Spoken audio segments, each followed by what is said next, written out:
दोस्तों क्या हो अगर मैं आपको बोलूं कि आप एक अनजान एकदम सुनसान रास्ते में रात के अंधेरे में एक ऐसे वीरान सड़क पे चल रहे हो जिसके चारों तरफ सिर्फ जंगल और कुछ भी नहीं। इंसान का तो दूर दूर तक नामो निशान भी ना हो। ऐसा ही कुछ होता है उस दिन अर्जुन के साथ। अर्जुन देर रात शहर से बाहर लौट रहा था। उसकी कार एक वीरान सड़क पर दौड़ रही थी जहां दूर दूर तक कोई भी इंसान का नामो निशान भी नहीं था। सड़क के दोनों ओर घना जंगल था। इतना ज्यादा घना जंगल कि वहां से सिर्फ जानवरों की चीखने और चिल्लाने की आवाज पूरे जंगल में गूंज रही थी। अचानक कार के जो हेडलाइट्स होते हैं वो झपकने लगते हैं। कुछ ही दूर पर उसे सड़क के किनारे एक बूढ़ी औरत दिखाई दी। वह सड़क के बीचों बीच धीरे धीरे से आगे बढ़ रही थी, जैसे उसे कोई जल्दी हो ही ना। अर्जुन ने हॉर्न मारा, लेकिन औरत ने उसका कोई भी जवाब नहीं दिया। वो वैसे ही चलती चलती गई। उस औरत की कमर एकदम से झुक गई थी, मानो जैसे वो बहुत ही ज्यादा बुजुर्ग हो गई हो। अर्जुन को अजीब सी घबराहट होने लगी थी। जैसे ही वह उस औरत के पास पहुंचा, कार की लाइट अचानक से बंद हो गई। पूरी दुनिया मानो जैसे एक अंधेरे में समा गई हो। कुछ सेकंड बाद जब लाइट दोबारा आई तो सड़क खाली था। वो बूढ़ी औरत गायब हो चुकी थी। अर्जुन का दिल अब बहुत जोर जोर से धड़कने लगा था। उसके मन में अजीब अजीब से ख्याल आने लगे थे। उसने वापस से स्पीड बढ़ाई, लेकिन कुछ ही मीटर जाके आगे जाने के बाद उसकी कार जोर जोर से झटके देकर बंद पड़ गई। अब अर्जुन एक सुनसान रास्ते के बीचों बीच में खड़ा था, घने जंगलों से घिरी उस काली रात में। उसने फोन निकाल कर देखा तो फोन में कोई भी सिग्नल नहीं आ रहा था। उसने कार का दरवाजा खोला और बाहर निकला। बाहर का माहौल एकदम ऐसा लग रहा था, बहुत ठंडी ठंडी हवाएं चल रही थी। लेकिन उसे एक अजीब सा भारीपन महसूस हो रहा था, जैसे कोई उसे घूर रहा हो।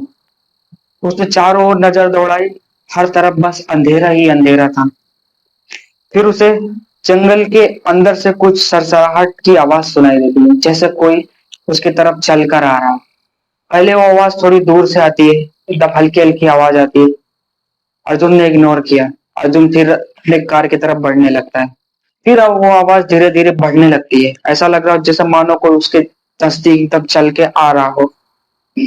अर्जुन ने टॉर्च निकाली। टॉर्च जलाकर चारों तरफ देखने की कोशिश की तो उसे कुछ भी दिखाई नहीं देता। लेकिन जैसे ही अर्जुन ने टॉर्च को नीचे किया, उसने देखा कि एक दो जोड़ी सफेद आंख उसको एकदम एक टक अर्जुन को देख रही है। अर्जुन पूरा सहम गया था अंदर से। वो एकदम सन्न पड़ गया। उसे कुछ समझ में ही नहीं आ रहा था कि उसके साथ हो क्या रहा था। आंखें धीरे धीरे उसके करीब आ रही थी। धीरे धीरे पास आते आते वो एक इंसान का रूप लेने लग रही थी। ऐसा लग रहा था जैसे वो कोई इंसान हो। अर्जुन ने देखा कि उसका चेहरा एकदम पिघले हुए मांस की तरह लग रहा था, जिसमें ना होठ दिख रही थी ना नाक दिख रहे थे, बस एक काला गड्ढा सा दिख रहा था।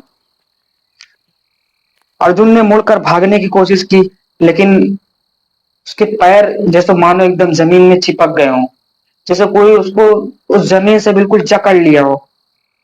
फिर एक गायब सी आवाज आती है, तू अब नहीं बचेगा।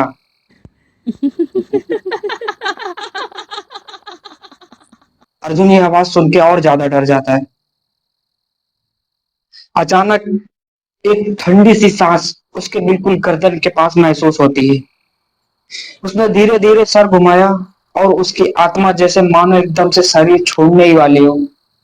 उसकी हड्डीदार उंगलियां अर्जुन के चेहरे की ओर बढ़ रही थी। उसने फिर से एक बार बोला, तू अब नहीं बचेगा। अर्जुन ने पूरी ताकत से चीख मारी और सब कुछ मानो जैसे एकदम से धुंधला हो गया, बिल्कुल शांत पड़ गया, मानो जैसे वहां पे अभी कुछ हुआ ही ना हो।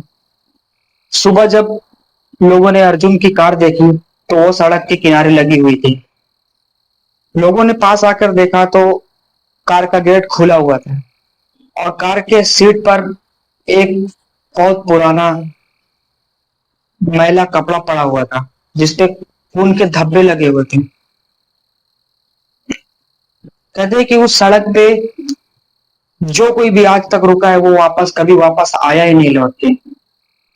दोस्तों, क्या थी वो औरत? और अर्जुन कहाँ गया? क्या वो जिंदा भी है या फिर वो मर चुका है? इसका पता आज तक नहीं लग पाया।